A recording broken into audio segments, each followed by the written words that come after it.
Bonjour et bienvenue pour ce rendez-vous hebdomadaire de décryptage de l'actualité économique et géopolitique en mode affranchi.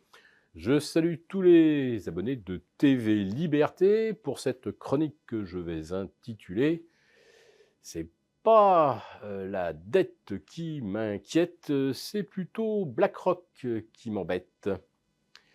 Et oui, la France creuse des déficits abyssaux à un rythme jamais vu.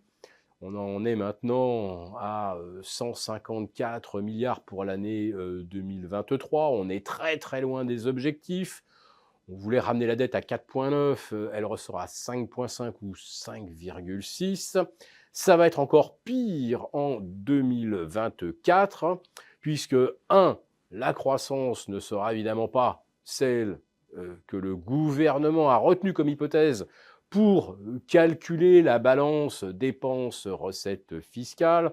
Donc si les prévisions ne sont pas totalement mensongères, elles sont au minimum complètement erronées. Il n'y aura pas 1,4% de croissance, ni même 1. Et si on a 0,5, on sera en fait bien content. Et pour 2023, on espérait 1% de croissance. On a fini l'année dans le rouge ou alors à 0,00. Donc là aussi, il a manqué évidemment plus de 18 milliards pour tenir les objectifs du collectif budgétaire 2022-2023. Donc pour 2024, ça s'annonce encore bien pire. On aura probablement 5,5% de déficit, quand les règles européennes nous imposeraient de n'afficher que 3. Donc on va continuer d'imprimer de l'argent, d'émettre de la dette. Et ce qui m'inquiète évidemment, c'est qui va nous l'acheter. Et aujourd'hui, on connaît le nom du principal acheteur, c'est BlackRock, principal détenteur privé de dettes françaises. Et là, comme on dit, BlackRock tient le destin de la France au creux de sa main. Et s'il serre un petit peu fort, ça risque de couiner. Autrement dit, pour que BlackRock achète notre dette, nous n'aurons pas d'autre choix que de faire des choix qui nous embêtent. Et oui, ça, on le voit déjà dans les différentes déclarations de Bruno Le Maire. Je parle le ministre, pas l'écrivain. Il va falloir serrer les boulons, réduire les dépenses partout, aller chercher les économies avec les dents. Bref, on a compris que le gouvernement était déterminé à bien faire, ou plutôt déterminé à aller nous faire les poches.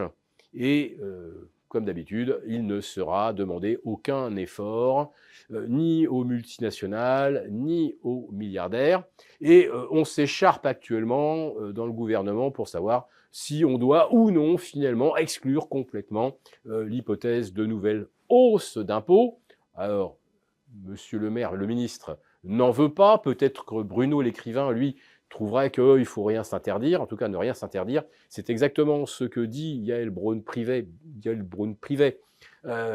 qui occupe le perchoir à l'Assemblée nationale, et également le rapporteur pour les questions budgétaires du groupe Renaissance, désolé, j'ai oublié son nom, mais qui lui, alors lui, fait une déclaration lunaire. Ah, bah les déficits de 2023 supérieurs aux attentes, ah, personne n'aurait pu prévoir. Alors, quant à 2024, je ne vous en parle même pas. Et ces gens-là n'ont évidemment honte de rien. Non seulement on ne pouvait pas prévoir ce qui était une évidence pour tout le monde, mais en plus de ça, pour 2024, eh bien, Bruno Le Maire demande aux députés de faire preuve d'imagination. Bah oui, on va devoir tous s'y mettre. Proposez-nous des idées pour réduire les déficits. Alors vous avez des députés un peu taquins qui vont répondre lors de la conception du collectif budgétaire 2023-2024, on n'a pas pu discuter puisque vous avez tout passé à coup de 49.3. Peut-être qu'on aurait pu vous dire que vos hypothèses étaient complètement fantaisistes, voire carrément mensongères. que les postes de recettes étaient toujours orientés vers le moins-disant social et jamais vers ceux qui ont les moyens de payer. Mais j'ai peur que la façon dont le gouvernement veut aller chercher les économies avec les dents ressemble beaucoup quand même avec les solutions que préconise BlackRock et puis depuis plusieurs années en réalité le MEDEF. Alors moi, pourquoi je ne me montre pas si inquiet? Tout simplement parce que vous le voyez, les marchés financiers sont au plus haut, notre dette se place très bien sur les marchés et l'écart de rendement entre le 10 ans français et le 10 ans allemand, il est de 40 à 45 points, ce qui est historiquement très bas.